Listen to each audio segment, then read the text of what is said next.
Muito boa noite, seja bem-vindo a este especial de informação. Nós estamos aqui porque está a decorrer na Lagoa o quarto encontro da lusofonia. Vamos falar sobre o acordo ortográfico e também sobre a literatura temática açoriana ou literatura açoriana. Veremos mais para o final deste programa.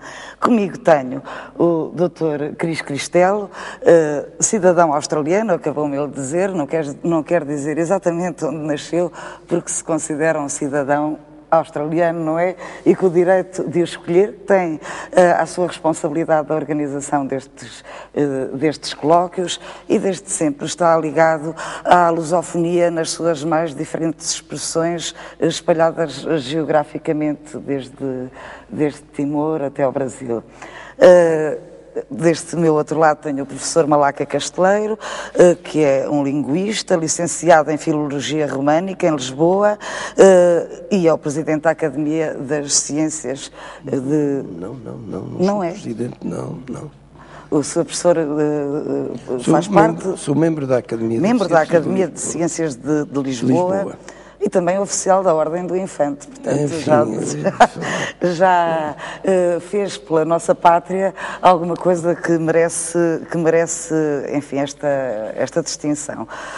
O Dr. Cristóvão da Aguiar, meu amigo de longuíssima data, desde que nasci, natural de São Miguel, escritor açoriano e de temática açoriana, professor do ensino secundário. Não. Já está reformado, não é? Do ensino superior. Neste momento já está reformado. Vamos manter aqui uma conversa acerca da literatura e também do acordo ortográfico, mas também para nos falar da sua obra literária e de uma perspectiva da literatura açoriana. Daniel de Sá, natural da Maia, como toda a gente deve saber. Uma pessoa que participa na vida cultural micaelense e que a promove e como, enfim, agente cultural e escritor, também tem aqui um lugar de honra neste serão. Nós vamos começar por falar do acordo ortográfico, porque, no fundo, acaba por ser uma das temáticas centrais destes encontros da lusofonia. Em que ponto é que nós estamos? Sou professor, é a pessoa mais ligada diretamente a esta problemática. Sei que no Brasil já está em vigor o acordo ortográfico, nós aqui temos os corretores ortográficos. Será que me vão fazer um risco por baixo quando eu escrever reação com 2 Cs? Não, com certeza que não, porque há um período de transição de 6 anos, durante o qual a ortografia anterior e a nova ortografia coexistirão pacificamente. Portanto, ninguém lhe vai marcar erro.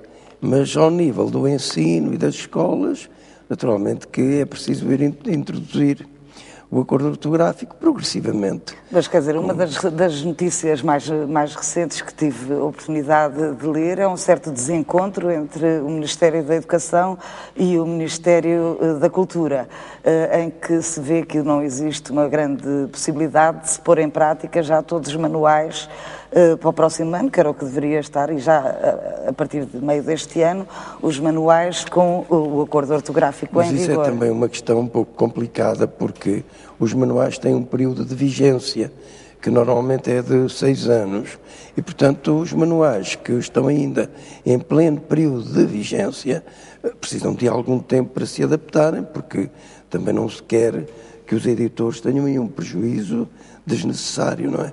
Agora, digamos que à medida que os manuais forem esgotando o seu período de vigência, ou até os próprios editores, por necessidades de fazer novas reimpressões ou novas edições desses manuais, adotarão com certeza logo a nova ortografia.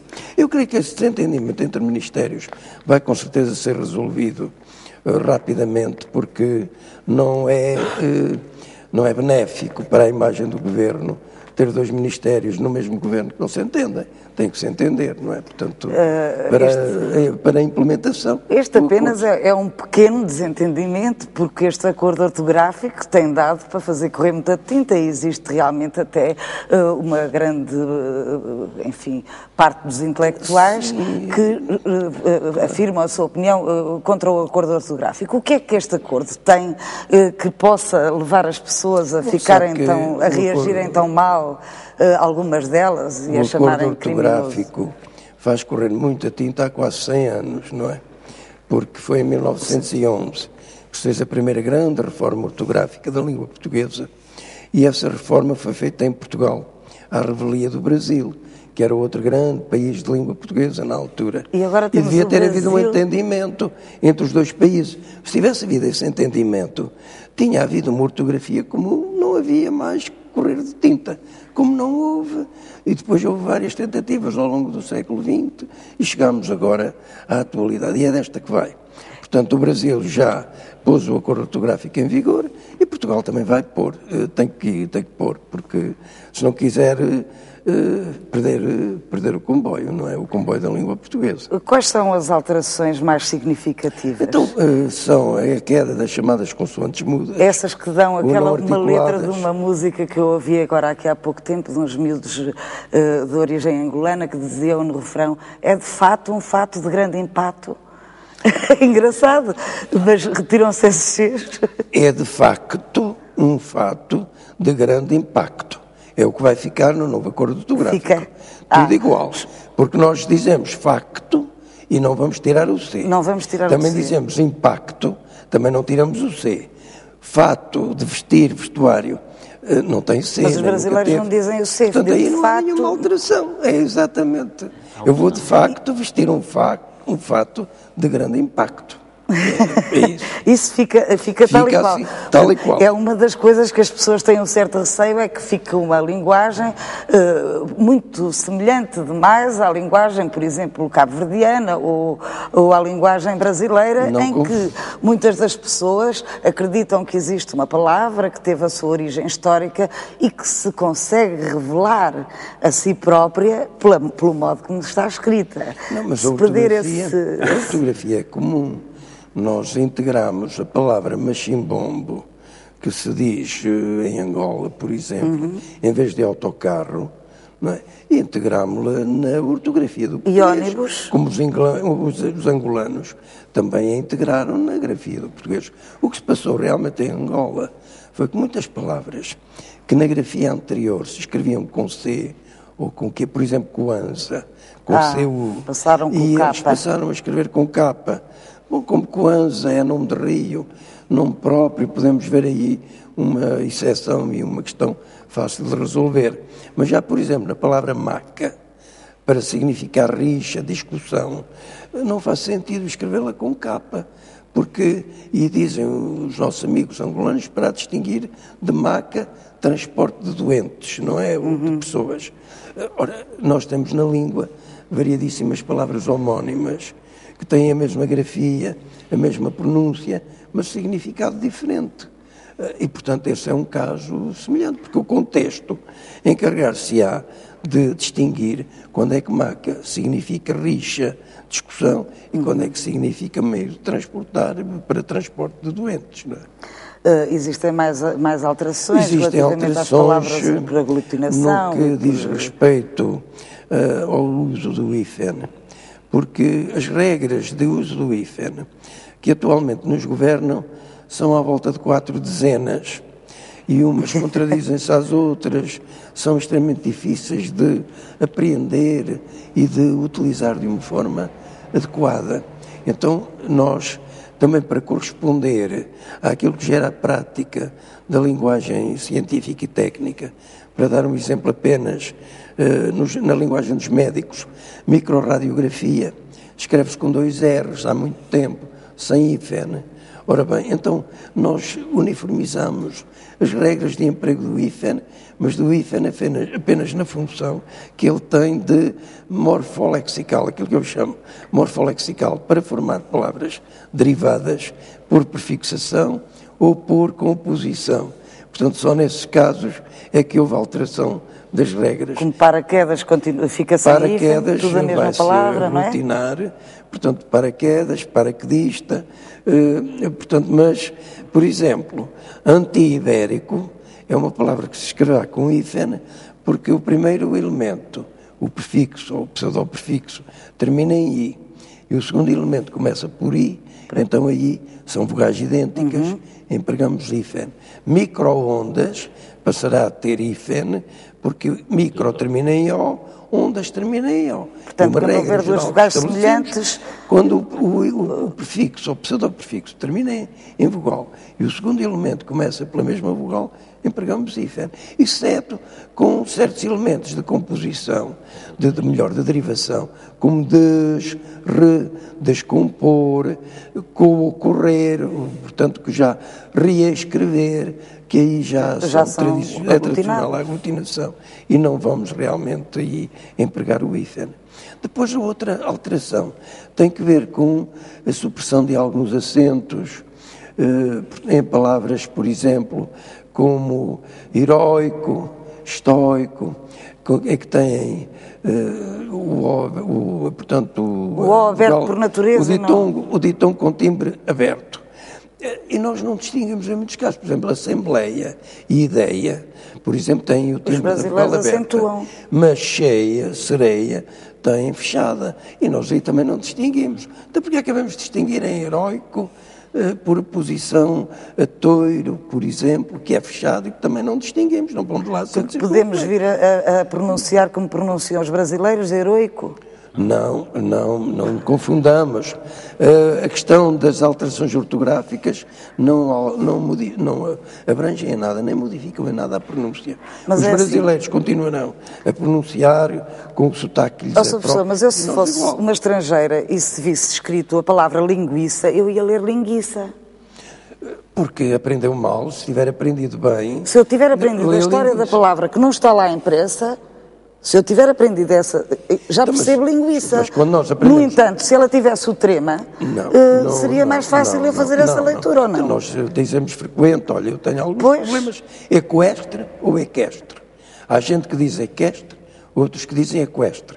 Eu, no dicionário da língua portuguesa contemporânea da Academia das Ciências de Lisboa, trabalho que eu coordenei e que dirigi, pôs-nos aí o problema da transcrição fonética.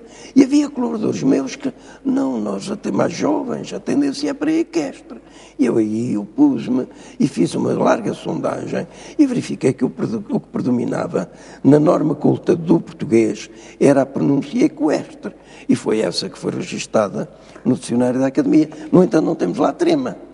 Porque quando nós aprendemos uma palavra, aprendemos três coisas. Aprendemos a pronúncia da palavra, o significado da palavra e a grafia da palavra. Portanto, mas há muitas palavras que nós aprendemos por ler. Pela escrita, exatamente. E é bom que se aprenda assim. Pela leitura, e isso pode realmente ajudar. Mas nós não podemos pôr lá sinais para tudo. Então temos sede e sede. Então pela escrita também tínhamos que distinguir. Porque um é aberto, ter sede, é fechado, perdão, e a sede de uma instituição, o etónico é aberto. Então e na escrita? Então tínhamos que encher a escrita de acentos agudos, circunflexos. Outros falantes do português que dizem sede para uma sede, que fecham esses es. Então, fecham e que fecham alguns as, em vez de dizer para, dizem para. Fazem esse fechamento. Há português que comete muito erro. Pois há, mas tendo uma grafia... Tem que aprender melhor, não é? Mas muitas dessas pessoas também estão a dar opiniões acerca do acordo ortográfico. Então, aí está, olha, o acordo ortográfico tem essa vantagem enorme de provocar um grande interesse pela língua portuguesa. Isso é muito positivo. E acha que as pessoas sabem o suficiente sobre o acordo ortográfico para, isso não sabem, para o debaterem com tanta veemência? Até dizem que o H vai ser suprimido, o que não é verdade. Não é? Não é verdade, o H vai manter-se, podem todos estar descansados.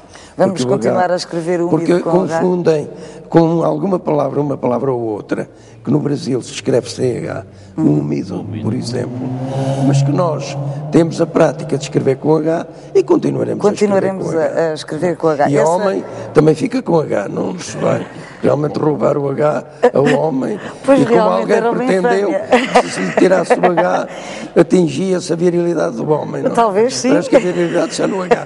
Os italianos não têm H, não é? O homo que não tem H, e a palavra vem do latim, do mesmo étimo latino. Então, neste caso, dir-se-ia, em vez de homem com H grande, dir-se-ia homem com O grande. Claro. Com O grande. Claro. Acerca do Cristóvão da Aguiar, o que é que está de acordo com este? Quer dizer, isto não é um problema de estar de acordo ou não estar de acordo. Quais são as... Efetivamente, naturalmente, que eu, enfim, estranho um pouco ver palavras que aprendi com C atrás do T ou do P atrás do Batista. Bem, mas isto é uma questão de hábito, porque tudo que começa, há sempre uma reação. Há sempre uma reação.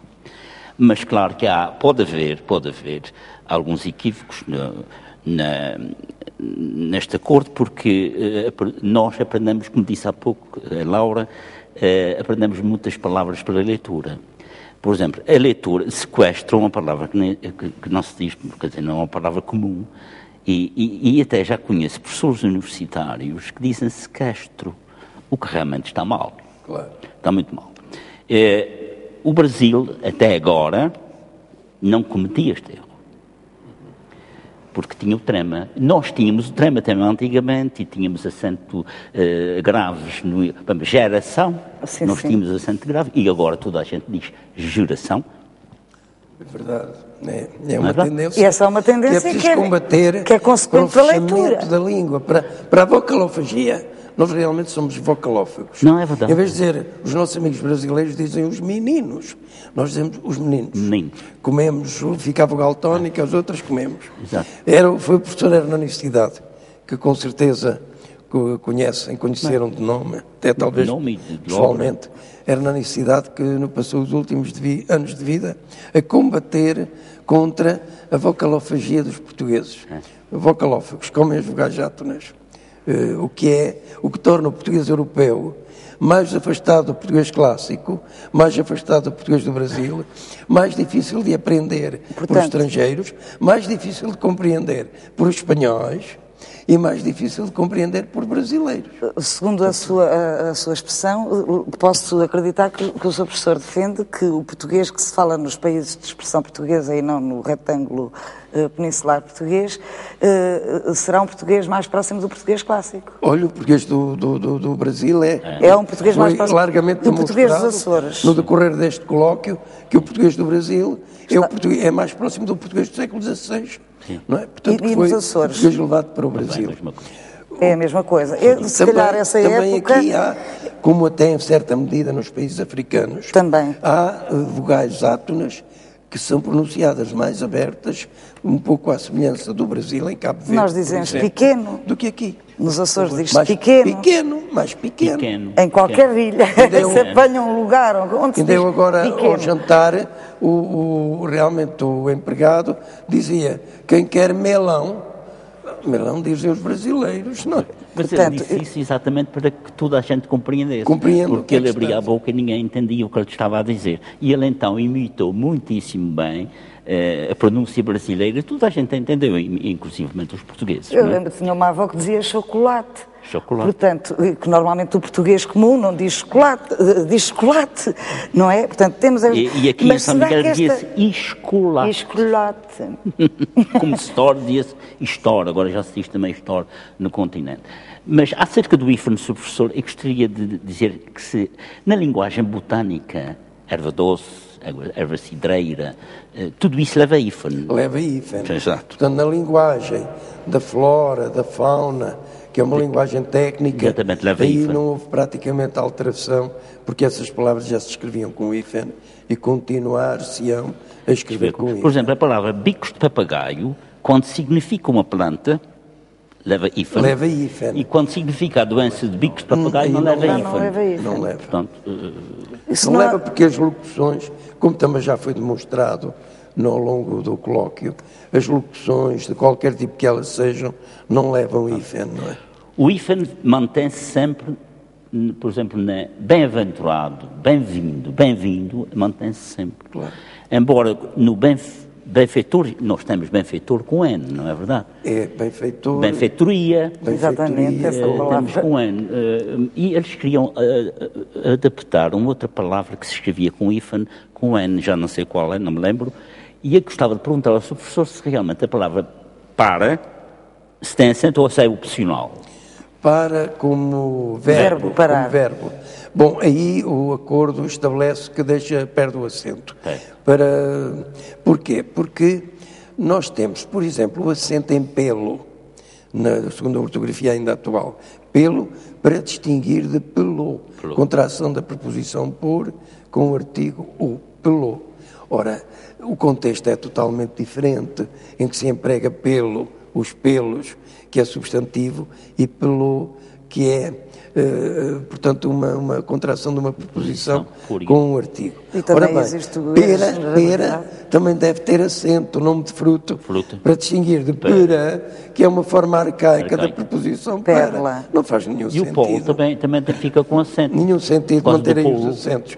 Portanto, o contexto encarregar-se-á de distinguir, de dizer quando é que para é verbo e quando é preposição. Eu vou para Lisboa, aqui ninguém, é preposição. O autocarro para na estação. O comboio para na estação de Santa Apolónia, não há qualquer confusão, o acento é redundante. Não? Antes deste acordo, por exemplo, eu acordo todos os dias para o acordo. Nenhum deles tem acento. É anterior a esta mudança. Sim. Eu sei de cor a cor. Nenhum deles tem acento. Exatamente. A cor não tem? Não, há muito tempo que cor já perdeu o acento. As pessoas confundem muito a parte fonética com a parte escrita.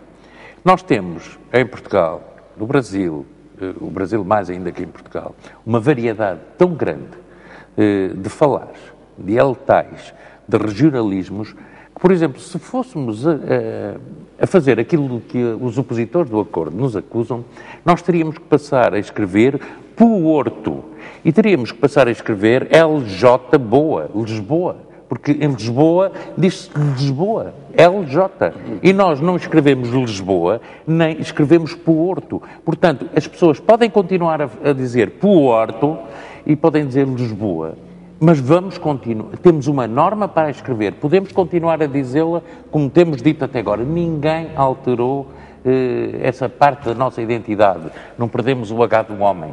Já perdemos o H do ontem, mas não perdemos o H do homem.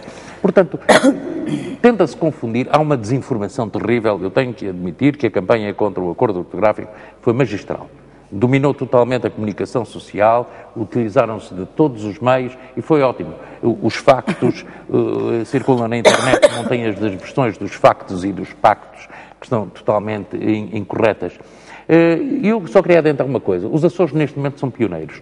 Houve uma sessão na Escola Básica Integrada da Maia, na segunda-feira, com a maior parte dos oradores que vieram aqui aos Açores. 150 professores. Estavam cerca de 200 professores. Muito mais. E foi feita uma proposta e a Escola Básica Integrada da Maia vai adotar o novo acordo ortográfico, os professores vão ser formados e tivemos a felicidade de assistir, eu estava na mesa, à Diretora Regional da Educação a garantir que todos os professores de todas as 9 ilhas do arquipélago vão ser formados antes da introdução do novo acordo ortográfico, já a partir do próximo ano. Portanto, os Açores estão na vanguarda neste momento da implementação do acordo ortográfico. Bom, e também... acho que é a altura de darmos os parabéns aos Açores por estarem finalmente na frente. E temos aqui o primeiro livro lançado... O primeiro livro lançado nos Açores, já com o novo acordo ortográfico, excetuando o prefácio do meu amigo Daniel de Sá, que, seguindo a sua preferência, e os autores têm a liberdade de escrever como querem. Então explique-nos lá, Daniel de Sá, porque é que não quis o seu prefácio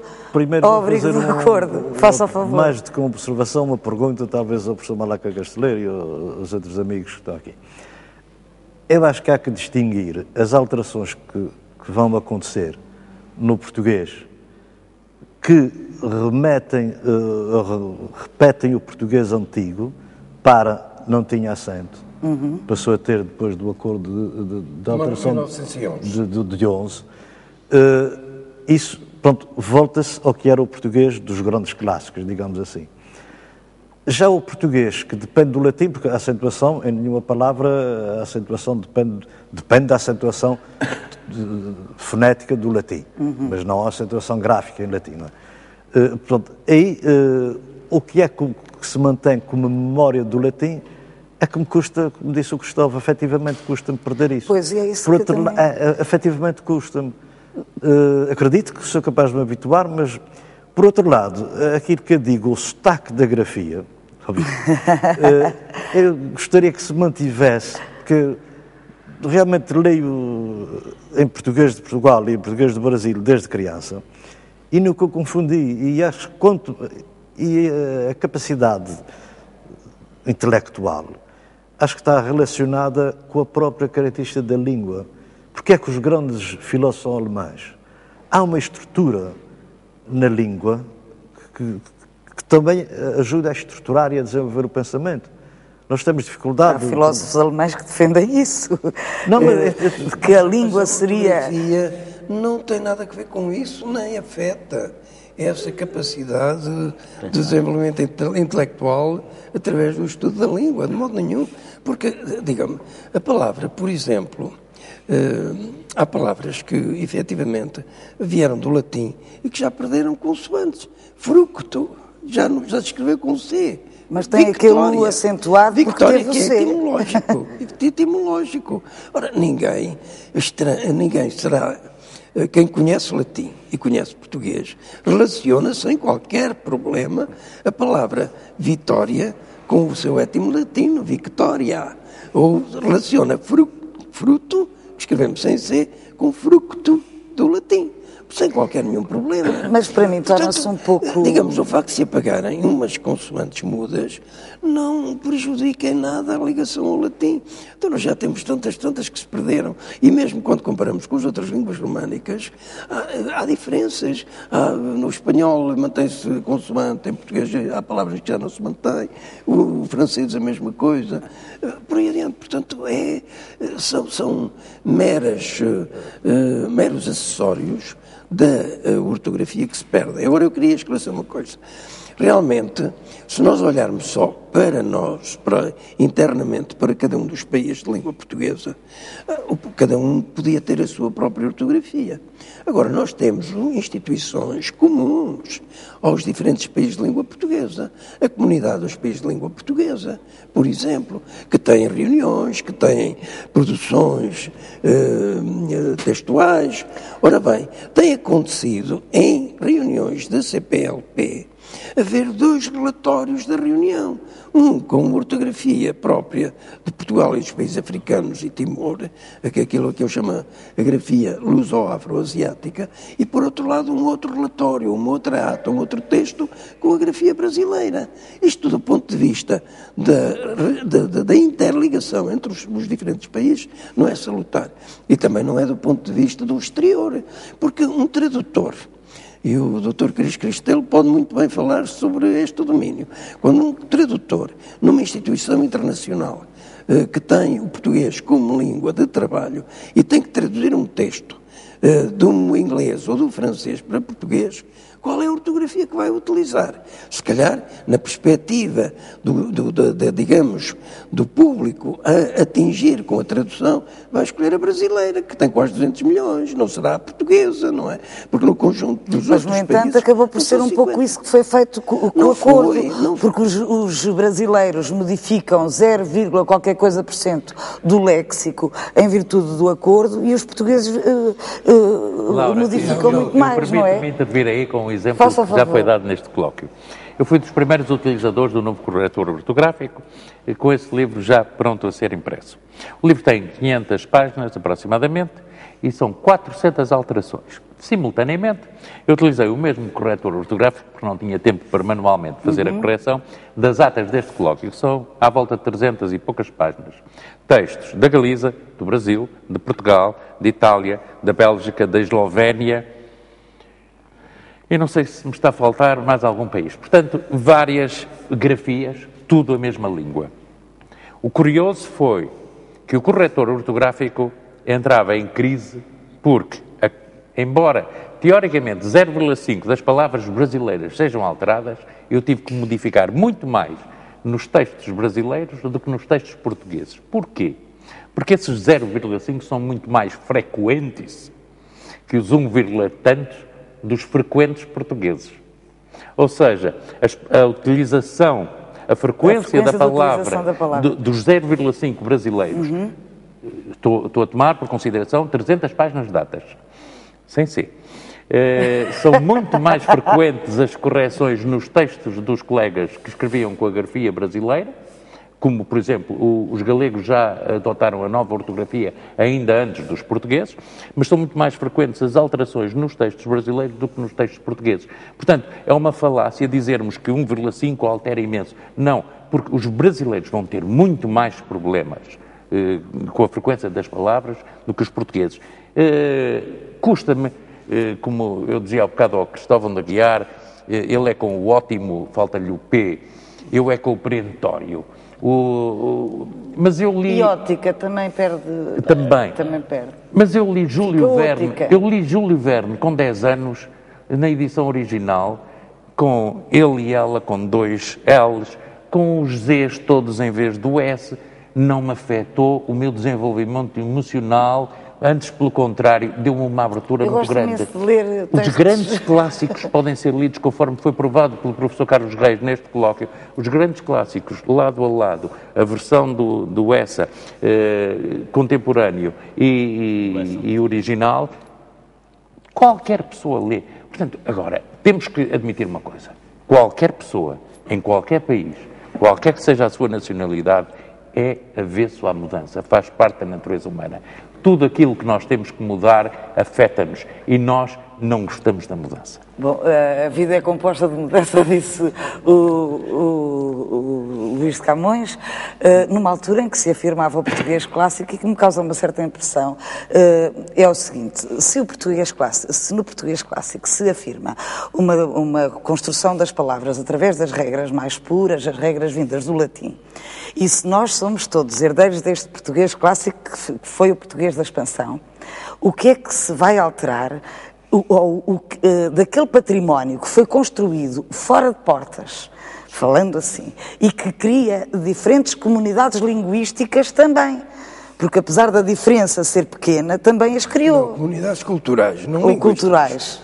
Linguística mas custa às vezes separar o que é que entre a cultura e a língua, quando a língua é pátria, não é? E o português, para estes 200 e tal milhões de pessoas, é uma pátria de algum modo. Exato, ou está a ser entendido como tal quando se faz esse acordo ortográfico. Exatamente. Nós vamos perder essa variação não perdemos do nada. Português. Nós integramos. Essa variação do português é aceita e é integrada. A variação. A variação. Eu falei há pouco do Dicionário da Língua Portuguesa Contemporânea da Academia das Ciências de Lisboa. Nós introduzimos nesse dicionário cerca de 1000 palavras africanas dos países de língua portuguesa, usuais, que são frequentes, atuais, não é? Cerca de 1000. Portanto, digamos que a língua portuguesa permite a integração de novas palavras sem qualquer coação, sem qualquer restrição. Isto tem que ver apenas com pequenas mudanças gráficas. O Dr. Cris Cristelo mostrou muito bem e de uma forma muito evidente como as alterações são afinal poucas, não é? Se em quase 500 páginas do seu livro só há 400 alterações, nem sequer é uma por página. Isto mostra bem o que estamos a fazer, uma tempestade dentro de um copo d'água. Daqui a 5 ou 10 anos ninguém se vai lembrar desta discussão e da tinta que correu.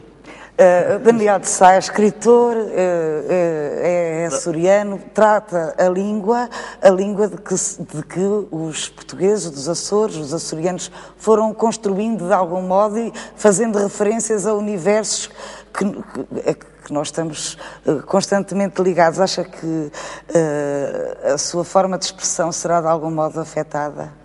Vamos lá ver, há que distinguir a expressão culta, chamemos culta, que é a norma mais geral no país, da expressão vulgar do lugar. Obviamente, quando eu falo pela boca de personagens minhas, e até mesmo às vezes, sem sempre as personagens, ponho palavras que um continental em princípio não compreenderá. Mas no contexto, procuro que no contexto sejam sempre perceptíveis. O Cristóvão é um caso quase extremo do uso magnífico do linguajar do povo. Mas há que distinguir, quer dizer, as periferias, e há pedaço isso foi falado nos colóquios, e o Cristóvão concretamente, tem tendência a manter como num casulo a linguagem original. Quer dizer, o povoamento vem, o povoamento dá-se, a viola da terra, por exemplo, que evolui da viola bragantina, já quase nem existe entre os montes, mas temos a nossa viola da terra.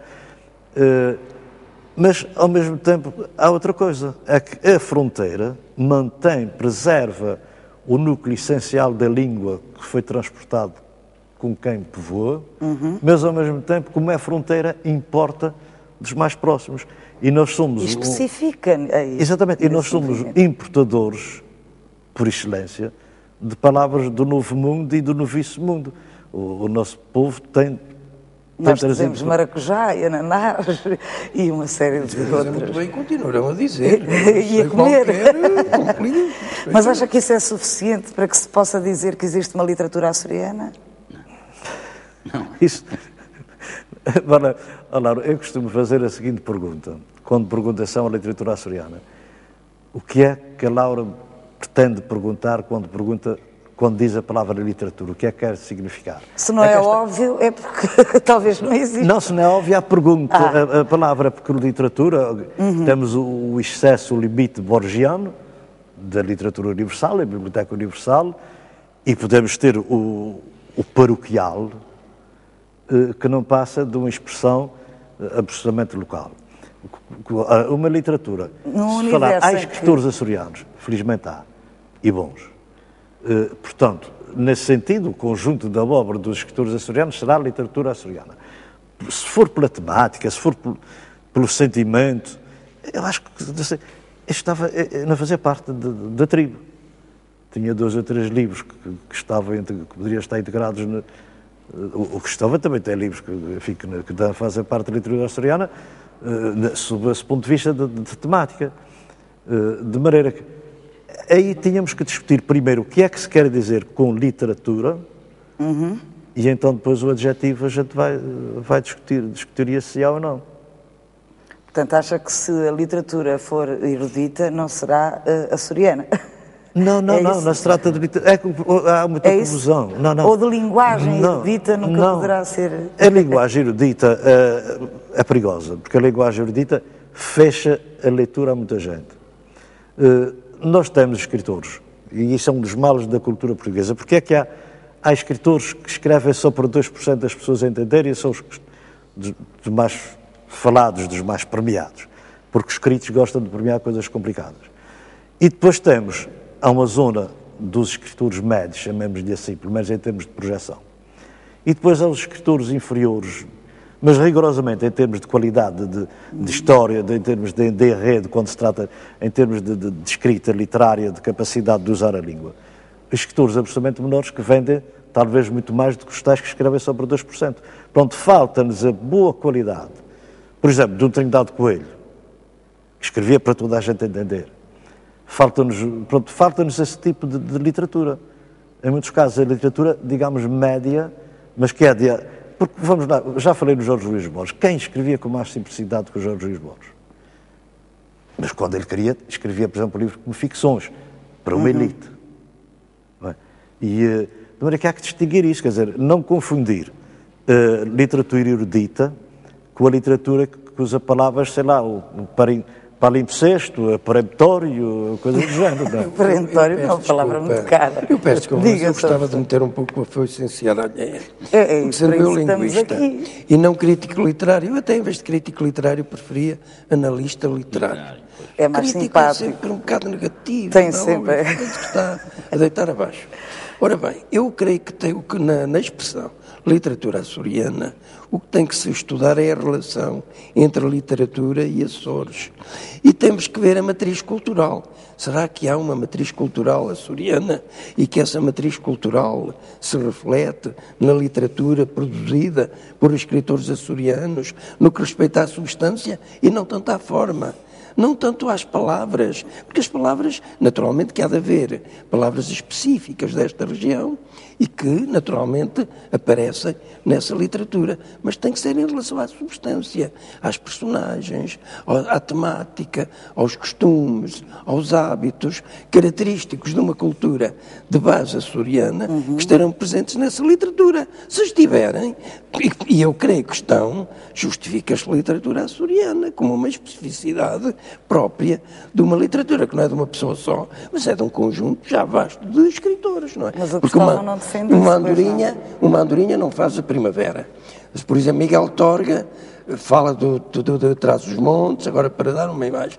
Bom, se há um escritor que reflete na sua obra a temática transmontana, nós não, se é um escritor apenas, não podemos dizer que há uma literatura transmontana. Mas há outro muito bom, que é o escritor Luz apenas. Correia. Agora, se há vários escritores que refletem uma mesma matriz cultural com as características específicas dessa cultura, então sim, nós podemos falar de uma literatura. Considera que a literatura deve conter uma visão antropológica que... Exatamente. Nesse caso poderia falar-se de literatura alentejana, que é talvez o espaço mais específico. Sim, exatamente. Culturalmente. O Cristóvão da Guiar não está de base acordo com isso. alentejana. Tem a impressão que isso são tudo manifestações Na literatura da portuguesa. literatura Pois, portuguesa. perfeitamente de acordo, assim. Da literatura portuguesa. E nós estamos... Porquê é que nós não dizemos literatura lusófona, que agora o termo que está muito empregado, que está a ser muito empregado na atualidade, porque é que nós chamamos literatura lusófona?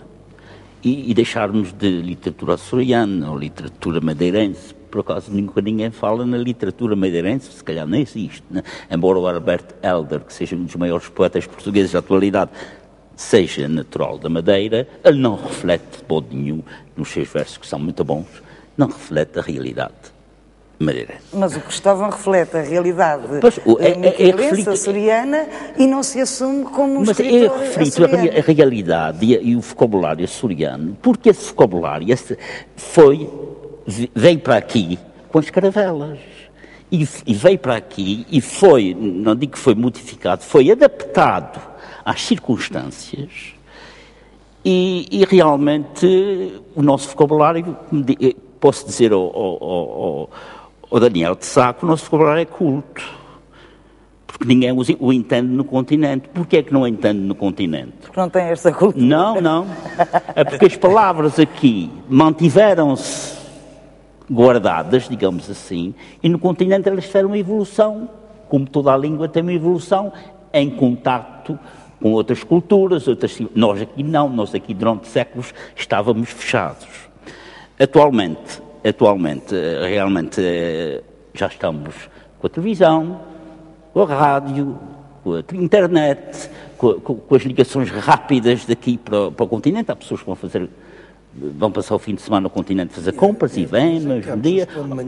E vêm à noite. Ora, isso era impensável no tempo em que eu andava aqui. Portanto, eu quando fui para Coimbra, há 49 anos, vai fazer 49 anos, eu não conhecia a ilha toda. Porque não se podia realmente andar para a ilha toda, porque primeiro não havia estradas, depois não havia dinheiro. E digo uma coisa, a distância de 25 km em São Miguel, nesta altura, era uma coisa realmente quase ilimitada. Porque, aliás, a distância está de acordo com o território. Por exemplo, 600 km em Angola é pouco. No Brasil, não sei quanto será, mas, quer dizer, tudo está de acordo com a realidade geográfica. Quanto ao vocabulário, à língua que aqui ficou, a língua é portuguesa, completamente portuguesa, e nós vamos encontrar nessa língua reflexos de Camões, de Gil Vicente e de outros clássicos da nossa língua. Clássicos e anteriores aos clássicos. E anteriores aos clássicos. Isso é que talvez é o mais engraçado. Atenção, é curioso ver, isso é um trabalho que está a ser feito. a quantidade de palavras que existem em Santa Catarina, no Brasil, que foram levadas de cá há mais de 250 anos e que se preservam lá rigorosamente. Com o mesmo sentido, exatamente. Porque há palavras que mudam de sentido, sim. Não é? E era aí que eu ia entrar para pegar no que Cristóvão disse, sim. Embora eu tenha uma interpretação diferente e permitam-me que diga, eu cheguei há 4 anos, não tinha lido nenhum autor açoriano, incluindo Nemésio. Pessoa que eu me lembro da televisão, mas que achava entediante, dada a minha idade e a sua forma de falar peculiar. E cheguei aqui absolutamente virgem de literatura. Tive a sorte, o privilégio de traduzir Daniel de Sá para inglês. Tive a sorte de traduzir Manuel Serpa, Vítor Ruidores. E foi aí que eu decidi, sem me basear em nenhuma cientificidade, nem em nenhum estudo de base linguística, que existia uma literatura açoriana. Como tradutor, eu tinha não que verter palavras, mas que verter sentimentos. E há idiosincrasias dos escritores açorianos, ainda não tive a honra de traduzir o Cristóvão, e um dos livros dele que li, ele pode negar que aquilo é literatura açoriana, mas a forma como ele escreve, a forma como ele sente, para eu a verter, ele tinha que ser açoriano. Ele pode não dar conta, como hoje foi dito. E o exemplo melhor é que nós temos neste colóquio 2 pessoas que estavam tão virgens como eu há 1 ano. Tiveram a sorte de conhecer Dias de Melo, Daniel de Sá e Cristóvão de Aguiar. E neste momento são os melhores embaixadores da literatura açoriana, tal como eu a entendo, e esqueçamos as guerras. O mal disto tudo foi a guerra da Flá, chamar literatura açoriana e do Nemésio. Começou tudo aí. Vamos esquecer essa parte. Falou da açorianidade e a partir daí o caldo ficou entornado. Vamos esquecer esse mau começo e vamos voltar à tradução e a estas 2 colegas. A doutora Rosário Girão, da Universidade de Minho, a doutora Zélia Borges, da Universidade de Mackenzie de São Paulo, deixaram-nos hoje, com lágrimas, a várias das pessoas presentes, quando falaram de Dias de Melo. Há 1 ano não tinham lido Dias de Melo. Neste momento são 2 dos melhores embaixadores da literatura açoriana. Levaram Dias de Melo, Daniel de Sá, Cristóvão Aguiar, a sítios onde eles nunca tinham entrado. É isso que nos interessa quando falamos de cultura e de literatura açoriana. É levar essa açorianidade da expressão que os próprios autores podem não identificar como açoriana, mas que as pessoas de fora, e neste caso um tradutor ou pessoas de outras áreas, entendem como açorianas. E nesse sentido existe uma verdadeira literatura açoriana, está pujante. Existem montanhas de escritores que precisam de ser revelados. É a missão dos colóquios da lusofonia, através dos encontros açorianos, há 2 anos, levá-los a sítios onde eles nunca entraram, e estamos satisfeitos com o facto de tanta gente estar a aderir. Já que o Sr. Doutor defende a existência de uma literatura açoriana assim caracterizada, qual é a temática que caracteriza essa literatura açoriana? A própria forma de escrever e de sentir. Eu tive a sorte de trabalhar diretamente com o autor. Eu não seria capaz de traduzir o Daniel se não o tivesse ao telefone montanhas de vezes a tentar perceber o alcance das palavras. O tradutor não deve traduzir palavras. O tradutor tem que traduzir sentimentos, cheiros. E é extremamente difícil traduzir o meu escritor dos cheiros. O Daniel escreve com cheiros. E eu não consigo traduzir os cheiros que ele sente em Santa Maria e Ilha Mãe. Tive menos dificuldades no Pastor das Casas Mortas, por exemplo, porque tenho uma matriz transmontana com a matriz beirã, onde ele colocou aquele livro, havia similitudes. Mas isso não se explica, sente-se. E o tradutor tem a obrigação não de verter as palavras, mas de verter os sentimentos, de verter as cores, de verter os cheiros. A parte final do livro, O Braço Tatuado, do Cristóvão de Aguiar, nunca poderia ter sido escrita por um português do continente. O Cristóvão, como é que... Isto não significa que eu tenho realmente uma matriz adquirida aqui, ou que eu nasci aqui, mamei o primeiro leite espiritual aqui. isto não me vai diferenciar de um leitor do continente, lê aquilo e percebe também, e sente, ou não sente? Não sente. Não sente? Eu só sinto porque sou um ilhéu desde que nasci. Não, calma aí. Quando foi da Raiz Comovida, o Gaspar Simões disse que este livro não vai ser entendido por ninguém. E era entendido entre os montes e na Beira Alta. Porquê? Porque são ilhas. Pois, são ilhas, exatamente. Sim, acaba. Outro problema que se põe aqui para a literatura açoriana é o problema da qualidade, que ninguém falou ainda aqui da qualidade. Uma literatura tem que realmente assentar os seus... na qualidade, quer dizer, sem a qualidade não podemos realmente... A qualidade literária, não? E universalidade. Porque não é açoriano, não é para a comunidade açoriana. Que os temas, as vivências açorianas tenham um alcance universal. E que tenham, que despertem o interesse do leitor lusófono, em qualquer país em que ele se encontre. Mas para isso é preciso ter unhas de tocar viola. Quando é traduzido, não é? O Dias de Melo tem uma universalidade que só podia ter no momento em que ele não é só mar, ele não é só baleeiros, ele é o próprio basalto da Ilha do Pico. E sente-se a Ilha do Pico nas palavras do Dias de Melo. E eu considero que o Dias de Melo, embora não tenha o relevo internacional que merece, é muito melhor. Qualquer das obras dele, dos baleeiros, é muito melhor que o Moby Dick do Herman Melville. Caramba, não vamos tão longe. Não vamos tão longe. Estes sentimentalismos... Isto é um bocado exagerado ao Cristo. Quer dizer, mas uma coisa é a qualidade literária, outra coisa é a temática. A temática é igual. O Melville está na ficção pura. O Dias de Melo está na crónica romance. Não, isso faz-me lembrar o seguinte, isso faz-me lembrar uma crítica bipartida que houve aqui há uns anos a um livro de João de Melo, comparando com o Nemésio, não sei porquê, a dizer que o livro do Nemésio, a partir de agora, deixa de existir porque o Nemésio foi uma passadeira para o livro, como é que se chama o livro? O meu mundo não é deste reino. O meu mundo não é deste reino.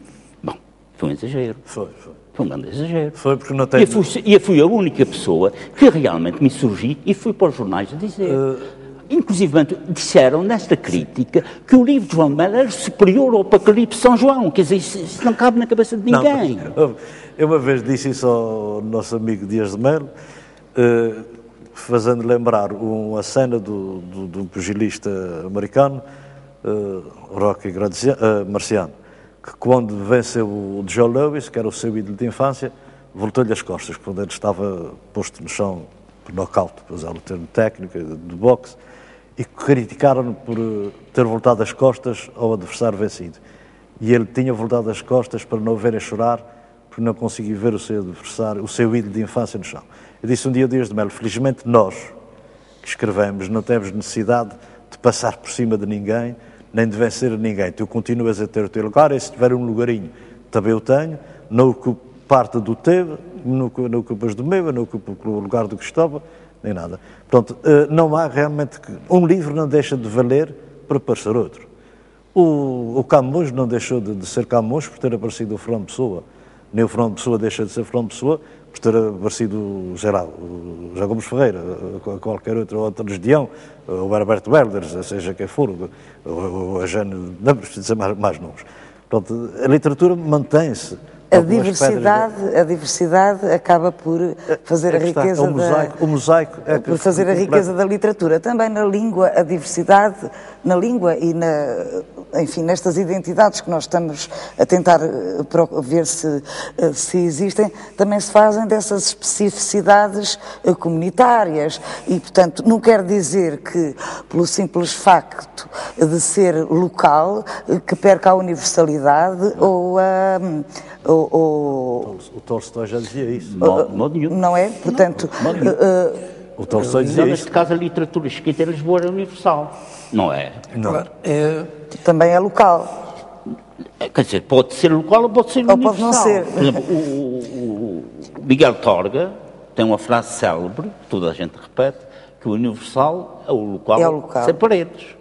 Agora, o que é preciso, no meio de tudo isto, é realmente ultrapassar essas paredes e não ficar nesta coisa. Afinal, os Açores, o qual não tem paredes, é universal. Não, é preciso saltá-las. É preciso haver obras com qualidade que as saltam. O Inmésio tem uma delas. Mau Tempo no Canal. E, portanto, realmente nós temos que pôr sempre o problema da qualidade. Senão a gente entra aqui numa euforia e às tantas começamos a criar literaturas por todo o lado, logo que falam em hortênsias. Mas é uma coisa que também gostava que vocês pensassem nisso. É curiosamente, e está aqui o Cris Castelo como exemplo, o professor Malaca Casteleiro, estão muito mais entusiasmados. Não é que nós negamos que haja bons autores açorianos e, portanto, esse conjunto seja um conjunto de literatura, digamos, açoriana, por causa de autores açorianos. Mas, curiosamente, normalmente as pessoas de fora, ou que estão fora, defendem com muito mais entusiasmo essa ideia de literatura açoriana, quer dizer, na altura quente da questão. Era o Onésimo, dos Estados Unidos, o Vamberto Freitas, do outro lado, e outros que estavam fora dos Açores. Eram os maiores entusiastas da existência. Mas é tal questão... Mas também essa questão também poderá ter sido um bocadinho politizada, ou não? Foi por ser politizada. Pronto, eu queria anticorpos, confesso que queria anticorpos por causa disso. Queria mais saúde visada.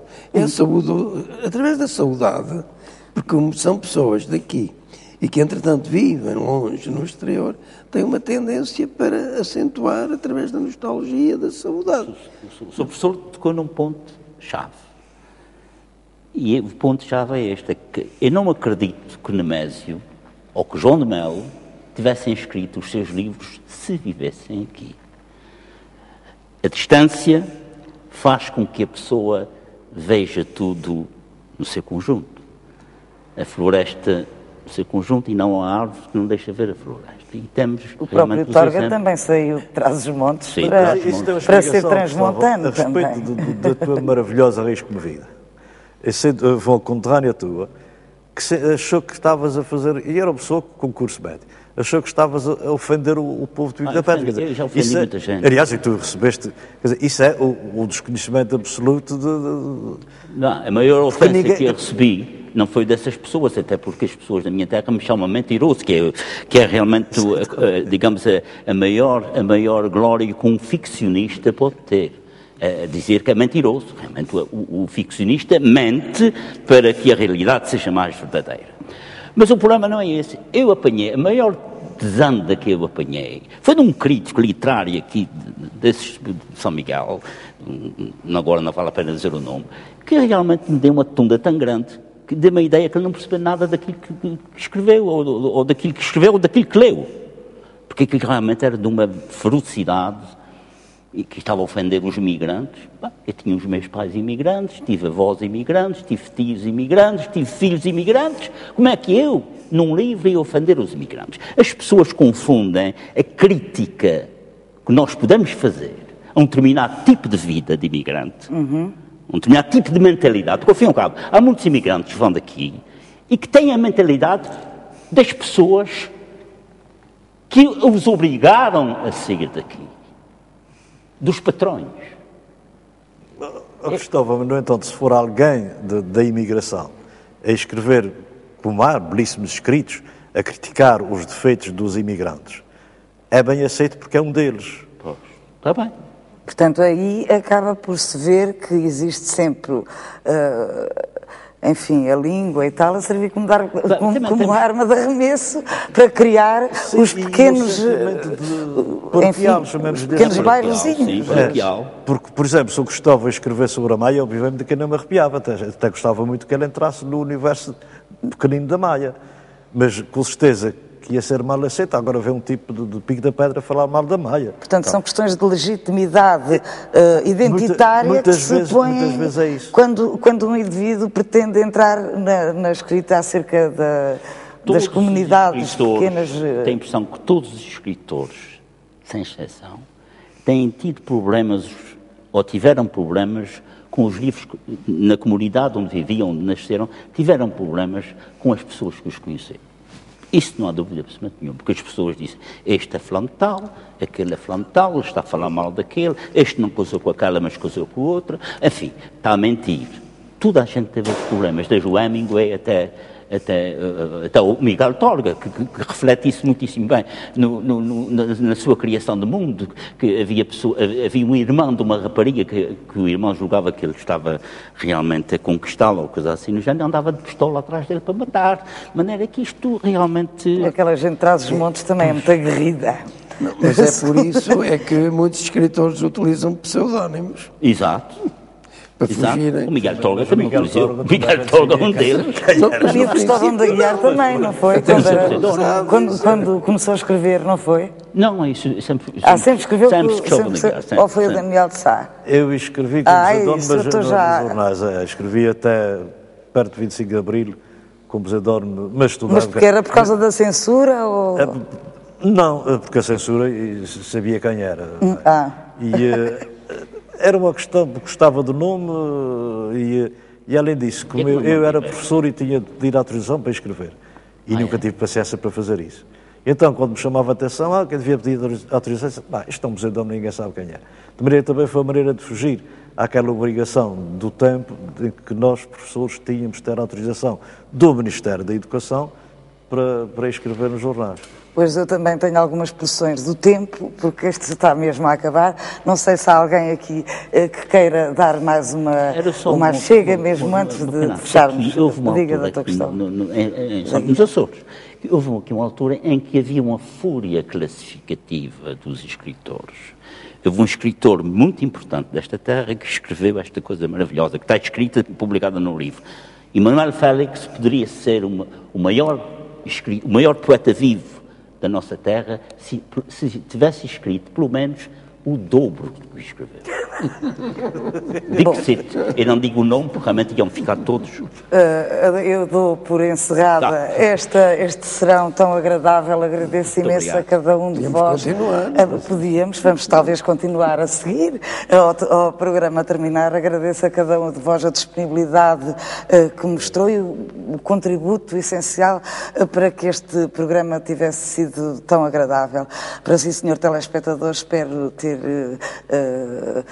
atingido as suas expectativas. Foi um prazer fazer este programa. Muito boa tarde, muito boa noite.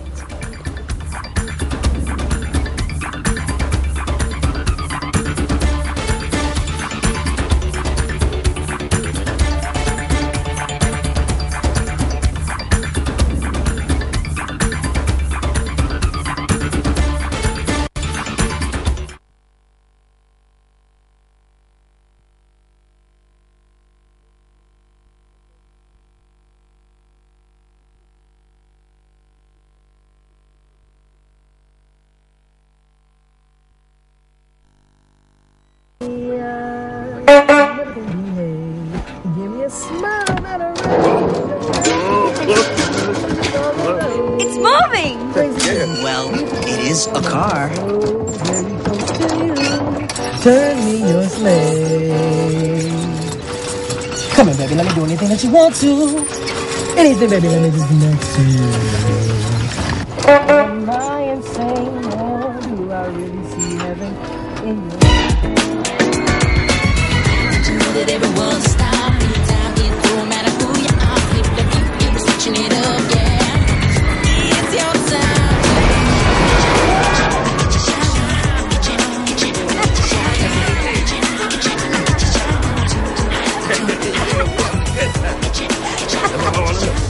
This is so much fun. And thanks for winning this for me. Hey, anytime, any day.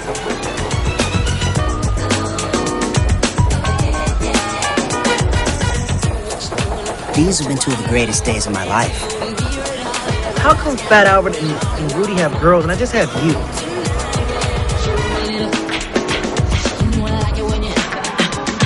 You sure they don't want something? Oh, they don't eat. I mean, they don't eat much. Albert sure looks like he eats. So, are you ready for the track meet tomorrow?